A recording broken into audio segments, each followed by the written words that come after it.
Drejtoria e përgjithshme e burgjeve zbardhi të gjitha shkeljet që dyshohet të kenë kryer punonjësit e paraburgimit të Durrësit, me basoja ratisjen e Altindolcit, teksa po vizitohej në spitalin e qytetit. Në lidhje me këto shkelje, para ditën e së mërkurës u arrestuan 7 punonjës të policisë së burgjeve, si edhe krye infermieri i EVP Durrës. Më vonë gjatë ditës, Ministri i Drejtësisë Besfort Lamallari firmosi shkarkimin nga detyrat të drejtorit të paraburgimit të Durrësit Indrit Cerloj, ndërsa drejtori i përgjithshëm i burgjeve shkarkoi gjithë pjesën tjetër të zinxhirit komandues të institucionit.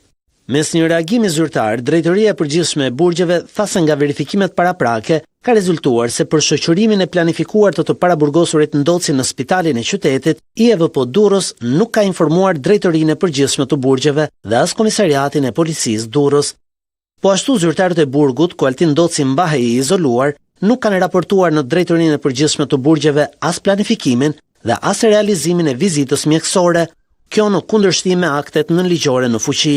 Shkelje janë vërejtur edhe në respektimin e procedurave standarde për shoqërimin e të paraburgosurve dhe të dënuarve. Verifikimi paraprak i shkeljeve çoi prokurorinë e Durrësit në lëshimin e 8 urdhër ndalimeve, 7 për efektiv të policisë së burgut dhe 1 për stafin mjekësor të tij.